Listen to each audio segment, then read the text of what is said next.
Thank you very much, Mr. Wheel. Heritage economics, if you want to be number one in something, start it. I started heritage economics because I found after a couple of decades in investment and in business that there's really very little new. A lot of things change. Technology changes, world changes, but people don't evolve as fast as the things around us. So people are pretty much what they always were. Therefore, heritage economics simply says that our past has things that teach us valuable lessons we can use today, including in things like the area of economics, as dismal as it is. Well, I stand before you as an expert in other subjects, but on this one I am Forrest Gump. 10 years ago I had a normal life. And 10 years ago I got involved with a group of historians and scientists and archaeologists, world-class folks, and I did very little to help their effort, which in that case was studying the Roanoke Colony, other than push the wheelbarrow when they were having an archaeological dig and fetch coffee and donuts when they had a meeting. I was Forrest Gump, but I stumbled into this like Forrest Gump did, into some rather significant developments in the last decade. And I'm here to tell you about the decade of some fascinating things I was fortunate to be part of in 45 minutes. So hang on. Hang on. And in the process, we'll discuss why we search for the lost colony. And if anybody does need to leave early, we haven't found them yet.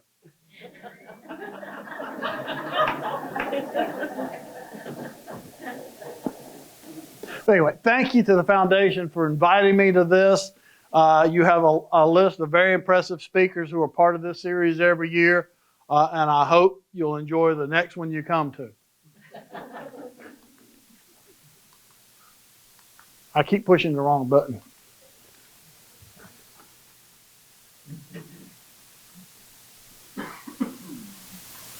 So who is the next speaker? All right. This is where my problems began. I'm going to warn you, this stuff is infectious. Look out. By the way, I'm only supposed to spend about 30 seconds on the slide. I'm already overdoing it. Look out, this subject is infectious. You will fall down a rabbit hole if you're not careful, so hang on to your seat. I fell into it because this is my hand, and this is a bead from Venice, Italy, that had not seen the light of day for 425 years. I helped dig that up on Roanoke Island at the site of where the Roanoke Colony first located. This was a bead that was brought to trade with the Native Americans. I will use the term Indians because in truth they weren't Americans yet. We didn't call this place that. This was brought to trade with the Indians and was uncovered in an excavation there at a site where we know some of the Roanoke colonists started. And in fact, it really has been the only site where we knew much about the Roanoke colony. But I found this bead and that hooked me to hold that in my hand and say, I am the first to see this in 400 years. It came across an ocean sent by Sir Walter Raleigh's colony and was brought here and traded with the natives in this region. That hooked me. If you're ever fortunate enough to have that kind of a simple experience, a gold statue would have not had the effect on me that having that simple bead in my hand did. But it did end up taking me down a rabbit hole for the last 10 years, because that happened in 2009. I've already quizzed you a little bit about the lost colony story. Poor little Virginia there, lost in the woods.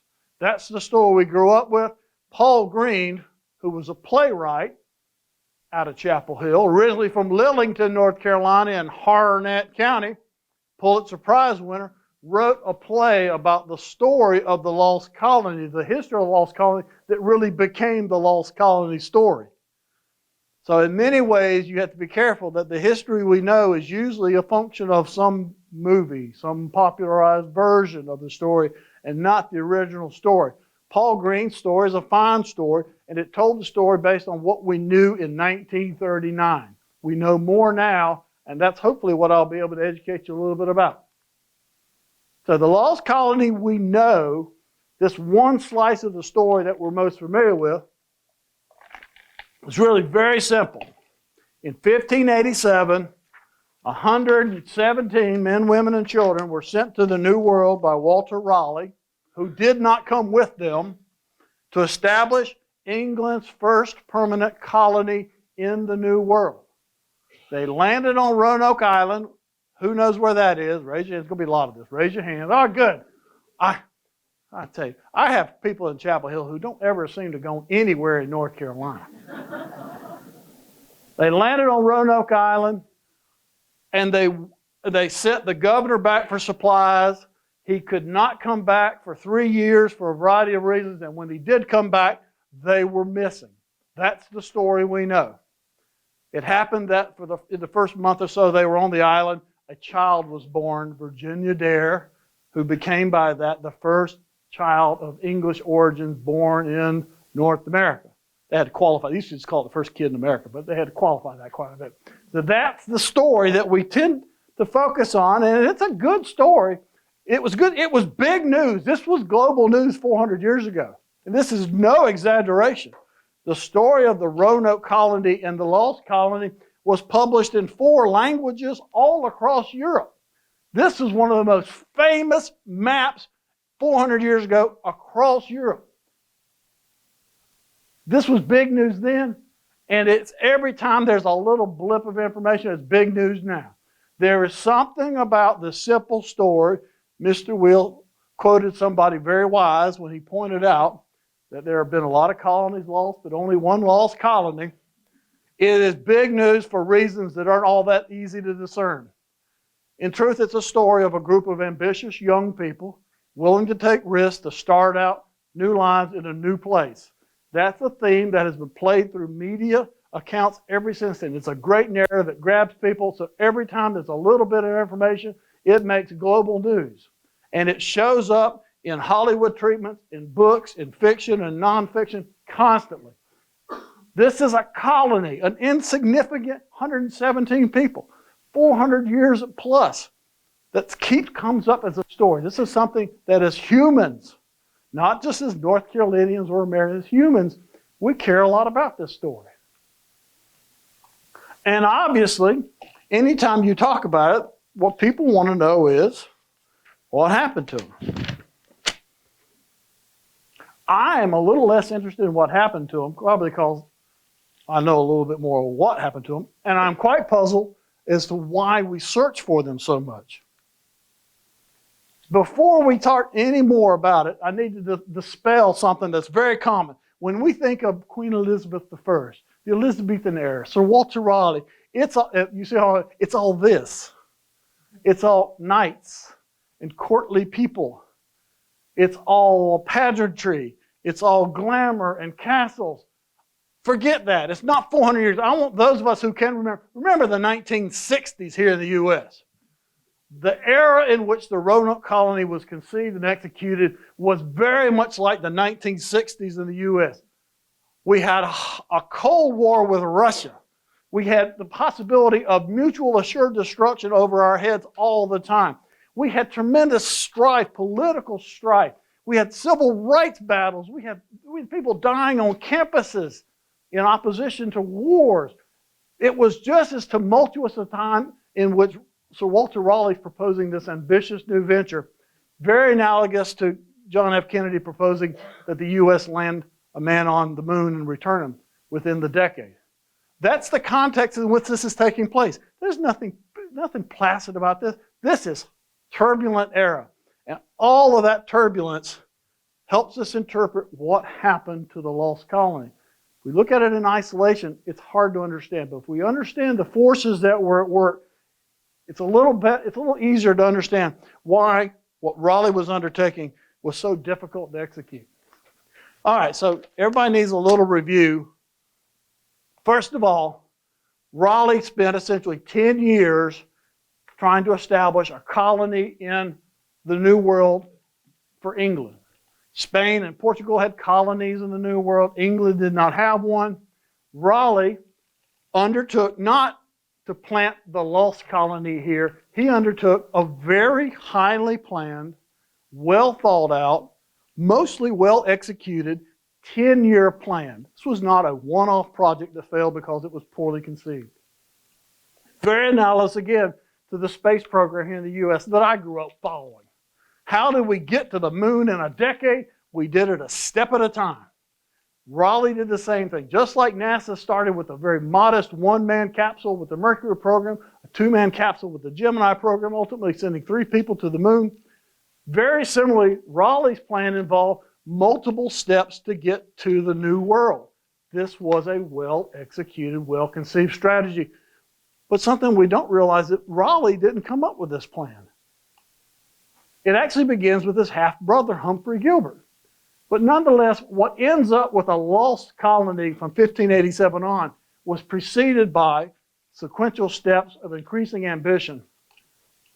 And it was a for-profit venture. This was an entrepreneurial story. One of the worst things about history is that by the time we start telling about somebody's achievements, they're old. People in history books look old, but they didn't do it when they were old. They did it when they were young. Raleigh was the oldest member of this enterprise. He was 35. Everybody else is in their 20s. Anytime some of people with experience want to get down on your generation that's not experienced, you millennial types, watch SpaceX launch a rocket. Look at the control room of SpaceX. It's full of young people, all different backgrounds, all different ethnicities. It's inspiring. Same thing happened here. These were young people's ventures, not old people's history. So a series of steps was undertaken that ends up in what we call the Lost Colony, but it begins with Raleigh's older half-brother, Humphrey Gilbert. He launches 2 expeditions to the New World. In 1583, he dies. He drowns when his ship is lost on the return, and Raleigh picks up the mantle. Humphrey Gilbert had gotten an exclusive right, a charter from Queen Elizabeth to set up a colony in the New World. Raleigh inherits that. 1584, young Walter Raleigh, the second stepson of a wealthy nobleman, which means he had no money, had ingratiated himself with Queen Elizabeth.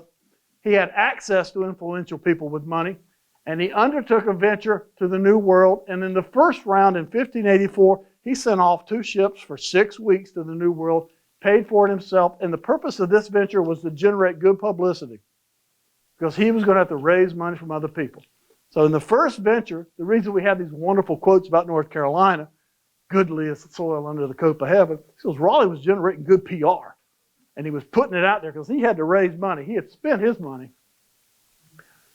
Notably about the Roanoke venture, they were specifically trying to differentiate their interactions with the Indians they encountered from the experience of Spain. Spain had been ruthless, was notorious for their cruel treatment of native peoples.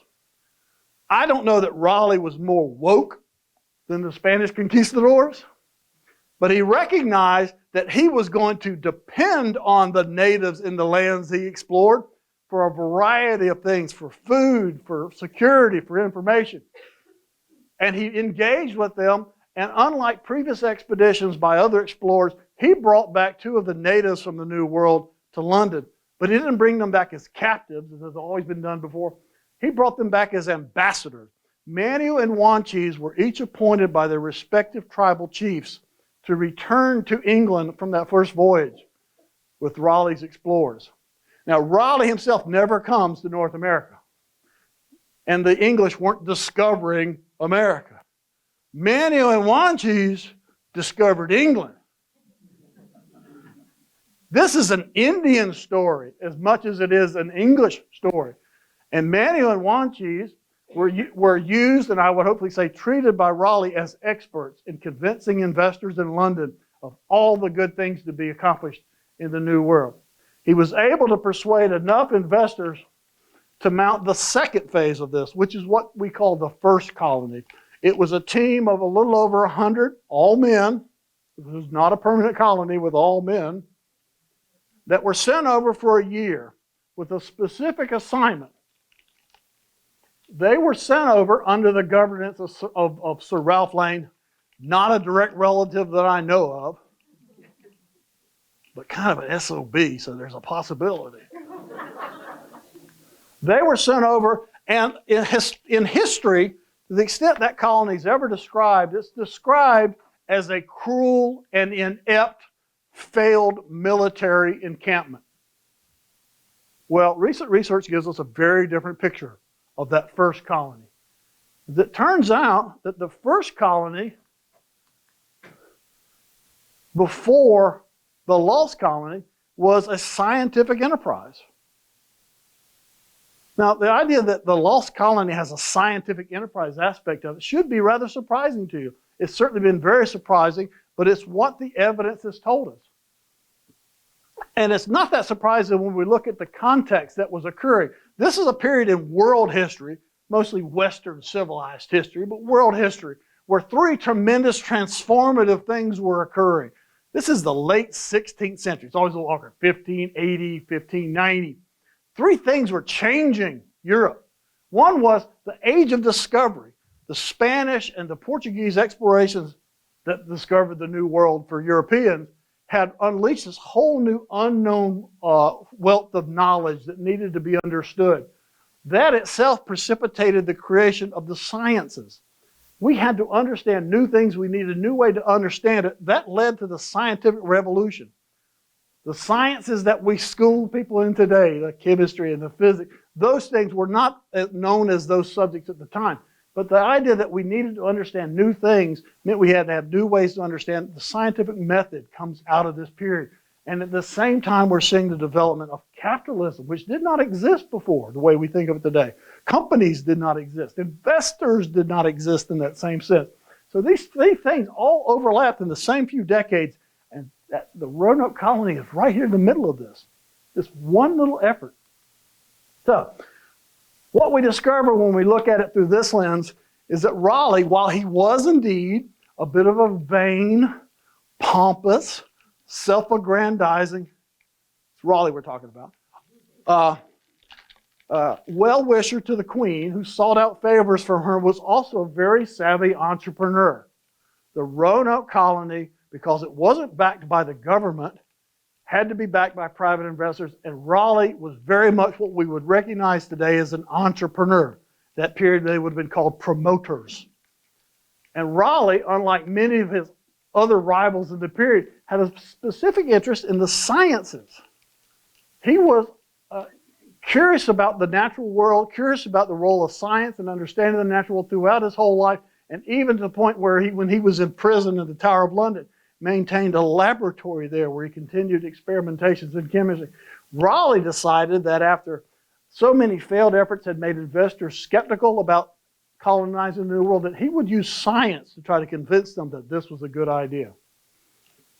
Now, I did venture capital investment in scientific startups. I know how this goes. People start the company. They have great scientists. They have really no idea what the business is going to be, but we've got a lot of knowledge in this room. Give us money and something good's bound to come of it. Raleigh essentially did the same thing. I know this because I discovered, this is one of my contributions. You know, this is the blind hog finding a nut. I discovered in an archive in Kent, England, a little small library there, a document that described what Raleigh was telling his investors they expected to find in the New World. Now, let me qualify something because it's wonderful. I did not go to Kent, England, to the little library and look through their files. I did it on my phone in a bar in Chapel Hill. Forrest Gump has a lot of advantages these days. Anybody in this room can do this sort of research, whether on this subject or something else, and make a contribution. I discovered using a strange spelling, because spelling was strange back in the 1600s, I discovered through using a strange spelling and a search engine, a document that was the first discovery of Raleigh telling investors what they were going to find. Now, we're told that the Europeans came to the New World looking for what?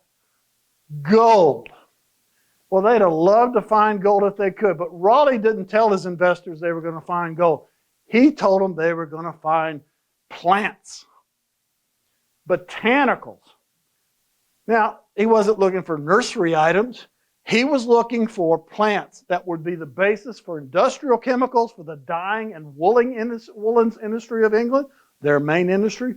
But mostly he was looking for pharmaceuticals. His investors wanted new drugs. They had new diseases. They wanted new drugs. Raleigh's Roanoke venture, as he portrayed it to investors, was not a search for gold. It was a bioprospecting, a pharmaceutical venture. And because this is what he told them they were going to find, he was able to raise enough money to launch the first colony with 7 ships to get 100 men to the island. And of that 108 men, about 20 of them were sailors, mariners. About another 20 or so were craftspeople, brick makers, carpenters, lumbermen. 15 to 20 of them were scientists, and the rest of them were soldiers. That first colony that was sent to the New World was not an inept military encampment. It was a scientific team with a security detail. And their mission was to come to the New World and prepare a location for a permanent colony, but primarily to provide a way that Raleigh could convince investors that this was a good business idea. And because he had such a range of things he thought they could find that would be valuable, he had to send over the requisite skill set to find them. That 15 to 20 included this range of talents. Now, some of these terms didn't exist at the time. Some of them did. But he sent over a range of scientific and technical know-how, and their job was to carry out a scientific program to thoroughly explore the potential area of colonization. And amongst those experts, very much so, were indeed Manuel and Wanchese. I don't know that any settlers from the New World found much that weren't pointed out to them by the Indians who were already here. And that's one of the hard realities. But Manuel and Wanchese were very much part of Raleigh's expert team. This is a little different than the story I learned growing up about the lost colony.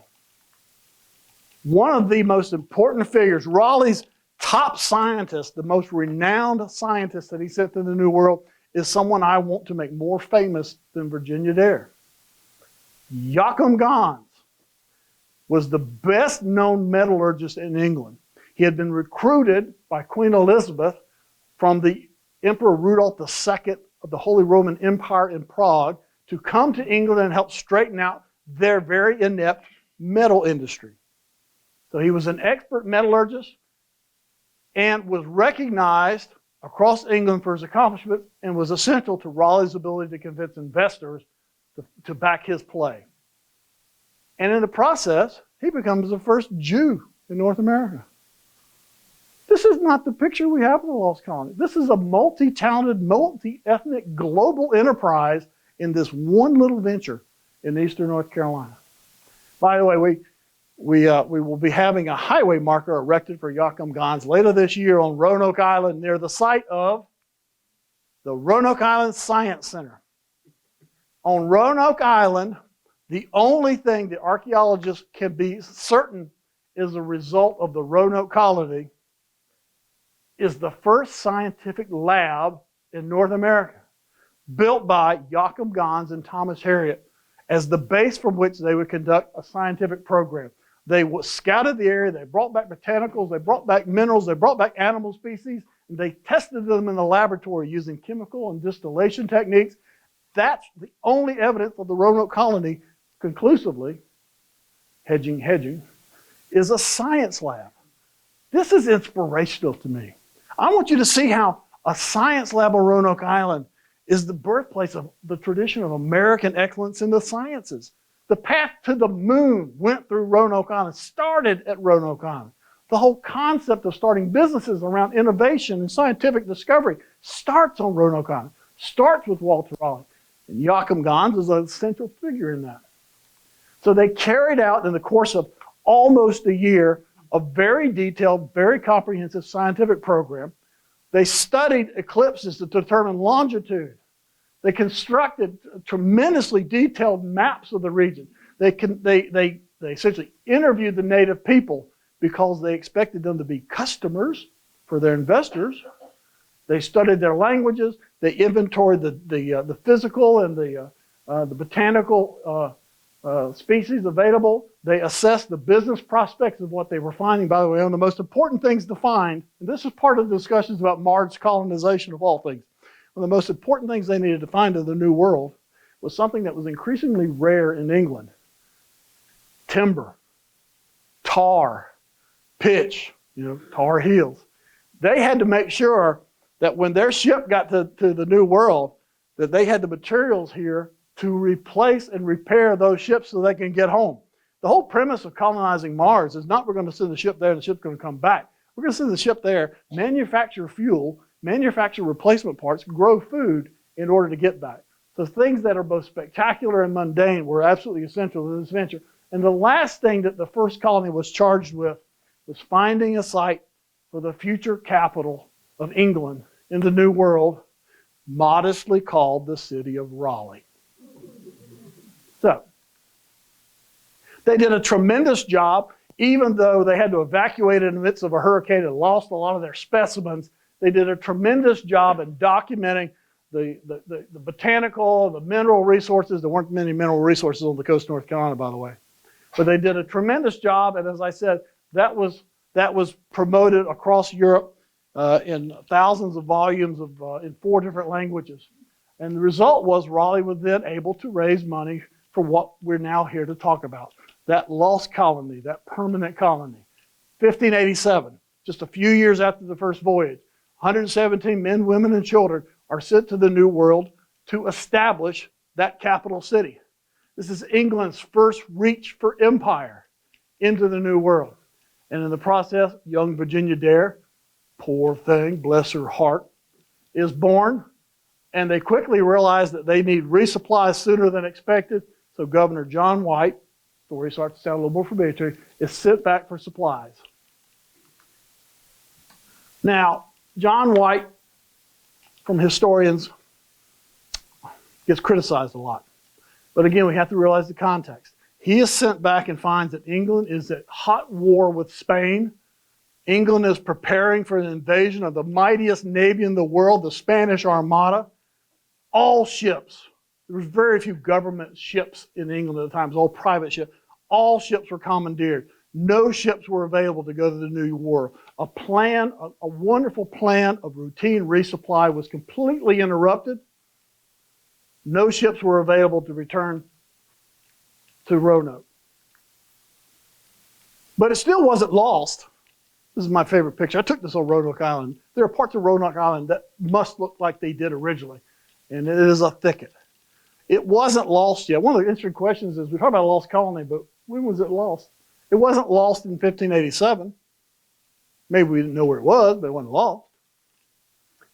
It wasn't really starting to get lost until John White is finally able to return. Essentially, he hitches a ride on some other ships that were off to rob Spanish, that were being pirates, robbing Spanish shipping. He hitches a ride. He's able to return to Roanoke Island, where he had left the colonists, and that's where we start to see the famous lost colony emerge. White reports that the colony had always planned to move 50 miles into the Maine. Now, this does not mean Augusta or Bangor, Maine. This is into the mainland. What he reports is that he finds a message. As they had agreed, they would leave a message about where they were going, and the message that was left was carved, and it was that wonderful term, Croatoan, which was a name for both an Indian tribe and an island on the Outer Banks. So this is the lost colony story starting to play out. He returns, they're not there, where are they? They apparently left in an orderly fashion. They were going to move 50 miles into the Maine, yet he has somewhat contradictory notice of Croatoan as a place he would go to find out where the colony was. Well, he returns. War is still going on with England. Raleigh, while he tries to send resupplies, is mostly unsuccessful. He ends up marrying the wrong woman in the Queen's court, gets imprisoned in the Tower for a while, falls out of favor with Queen Elizabeth, not in a position to mount much of a rescue effort. And instead, he focuses his attention on South America, looking for the city of gold in El Dorado. That becomes the focus of his attention instead of Roanoke. And then when Queen Elizabeth dies in 1603, the king who follows her, King James I, imprisons Raleigh for treason. Raleigh is out of the Roanoke business. But the Roanoke business is not gone. There are still a lot of people who had invested with Raleigh in colonizing the New World who once Peace was established with Spain. They got off of wartime conditions. The people in England took an interest in a renewed settlement effort, and that's where the Virginia Company begins the colonization effort in Jamestown, also in the north in Maine in that case. But Jamestown is what we focus on here.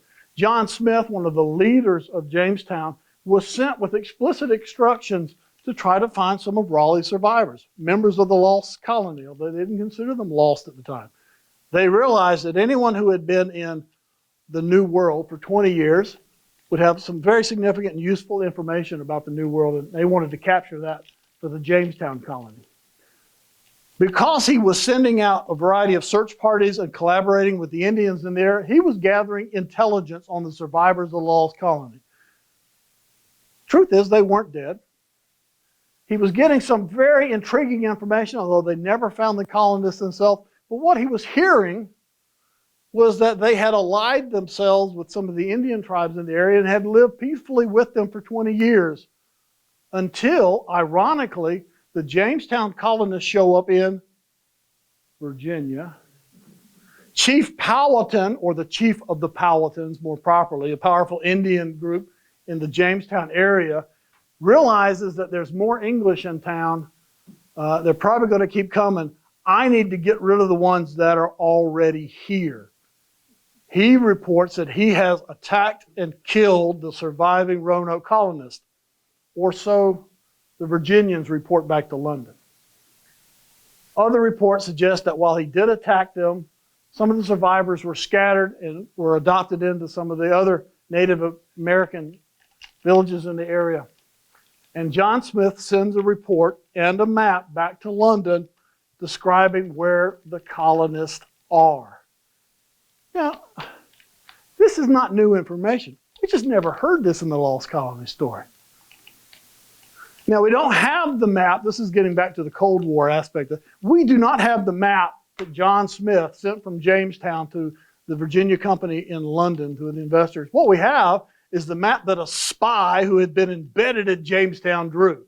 We have a spy's copy of John Smith's map, and you don't have to strain your eyes, but what it shows is the locations of where there are surviving colonists from Raleigh's Roanoke colonists. There are lost colonists alive while Jamestown is being founded. We even have a map. But here is when the lost colony becomes legally lost. There are survivors. But the Virginia Company reports back to the king that all the colonists are dead. There can be no competing claims from Raleigh or any of his investors who had a charter to the New World. And instead, the Virginia Company, there's no liens on the New World because Raleigh's colonists are all dead. Well, Raleigh's in the tower. You can't do anything about it. So we have colonists still alive, but legally dead. All right, where are they?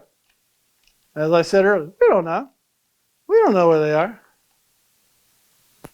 And that's a painful thing to admit, because it seems like every other colony has been found. Even, we found a colony from Vikings 1,000 years ago. We have found every other colony, Swedish, other English, the Spanish. There's a great discovery just in western North Carolina, near Morganton, of a Spanish fort. These things are, most of them, earlier than the Roanoke colony, yet they've been found. We can't find our colony.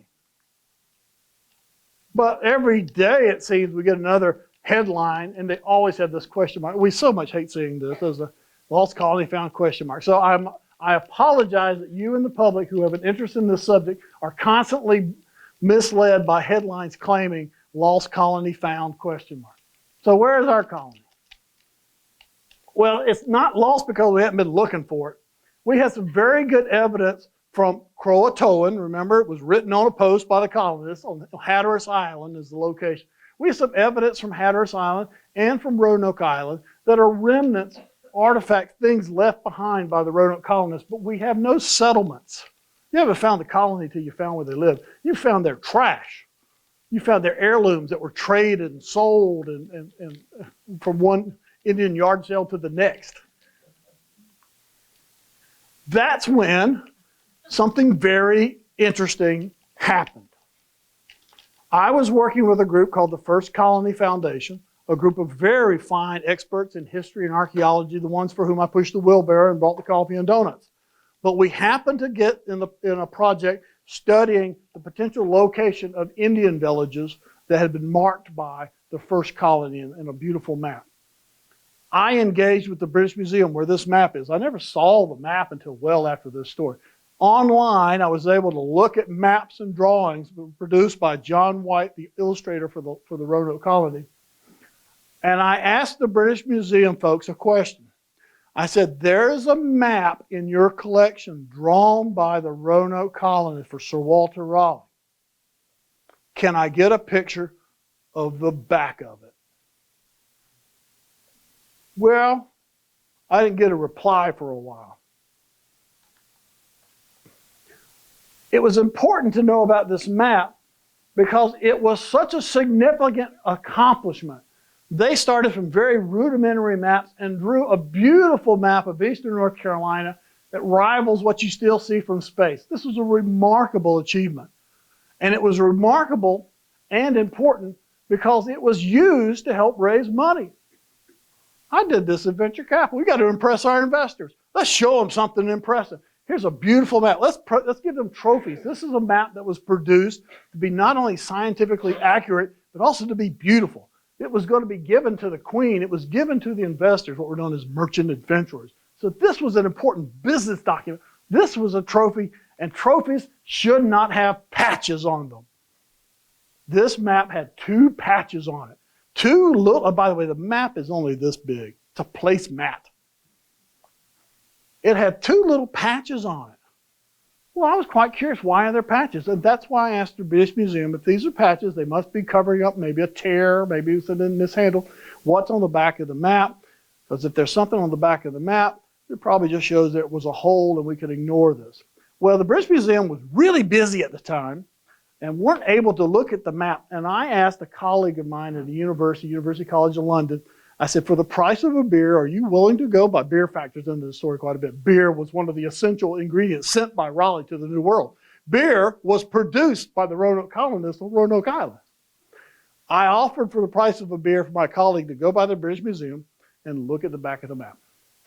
Well, he offered to do that, but then we were turned down again because the museum was closed for 2 weeks while we were rearranging a few things. And they said when they got a chance, they would look at it. Well, they looked at it.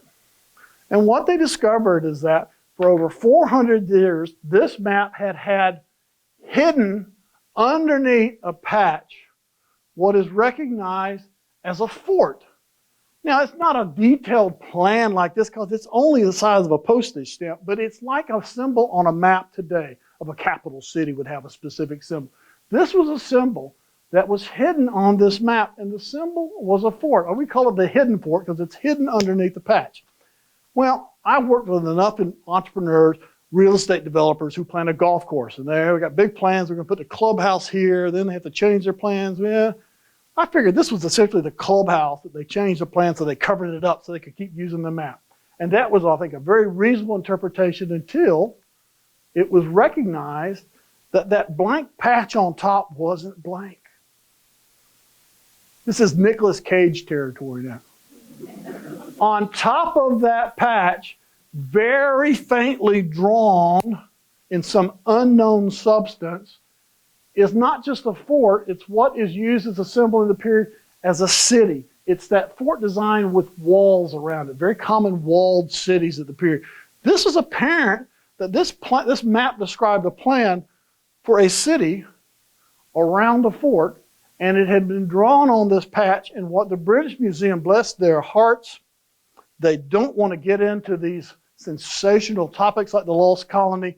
They tested it with all their technology. This is a UV X-ray scan.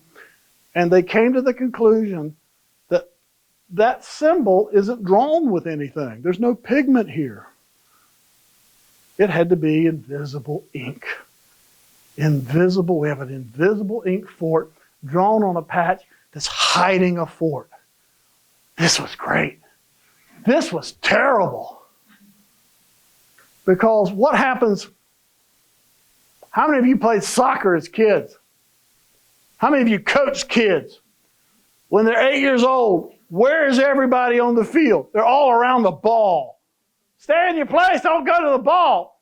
Suddenly, all the archaeologists and historians I worked with essentially dropped what we were doing and we all ran to the ball. We had to deal with this hidden fort, secret city on the map. Well, this is a recreation.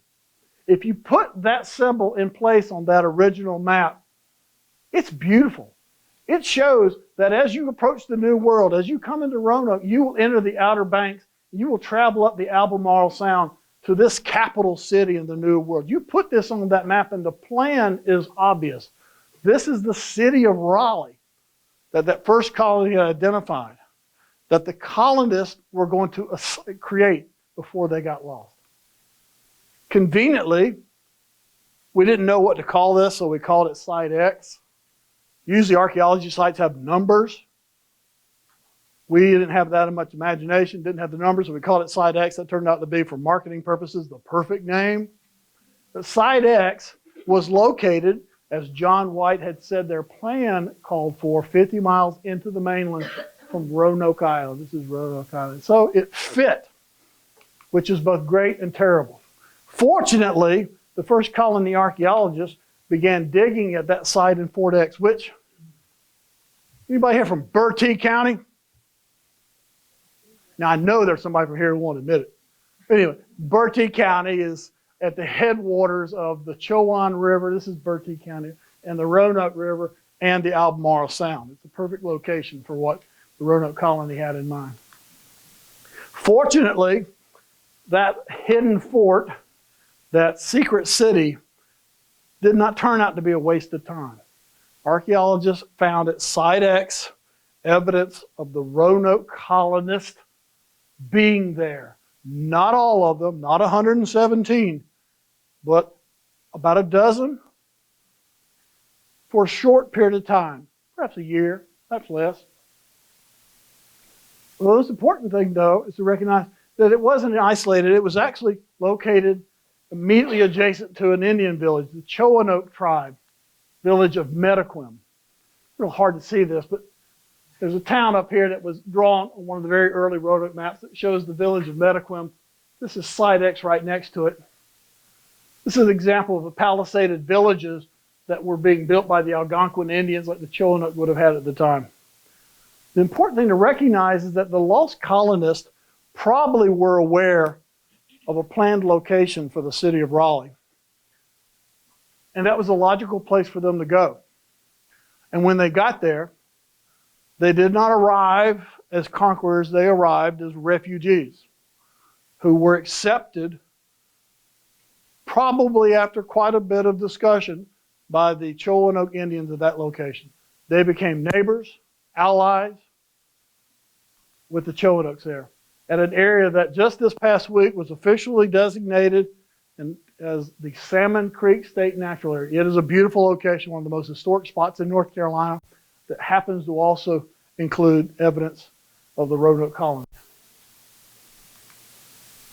So, we don't know where they are, but they're here somewhere. They're in this general area. Let me orient you a little bit. This map is not turned the way we're used to. This is actually looking east. This is north. If anybody's familiar with the Albemarle Sound, this is the Albemarle, and this is the location of Site X. This is the area in northeast North Carolina that, based on what John Smith from the Jamestown Colony was telling us, based on the reports of John White about their intention to move 50 miles into the Main, based on the new evidence from Site X, our Roanoke colonists are somewhere in this area. This is the Chowan River. Virginia borders up here a little bit, Virginians. This is the Nottoway, the Blackwater up here.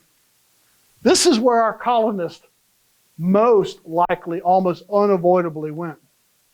So the best fit for the evidence is that they left Roanoke Island in an orderly fashion to go to a better location and wait for those supplies that John White was going to bring back, the ones that were delayed by war with Spain. They sought out locations where they could ally with the natives in the area, either by choice or of necessity as refugees. And this is one of the rare contact stories between different cultures, like ones we have to deal with today and we dealt with hundreds of years ago. This is a context story that, rather encouraging, is one of collaboration. For 20 years, the reports are that they coexisted peacefully with their native allies, their native neighbors, eventually their native family members.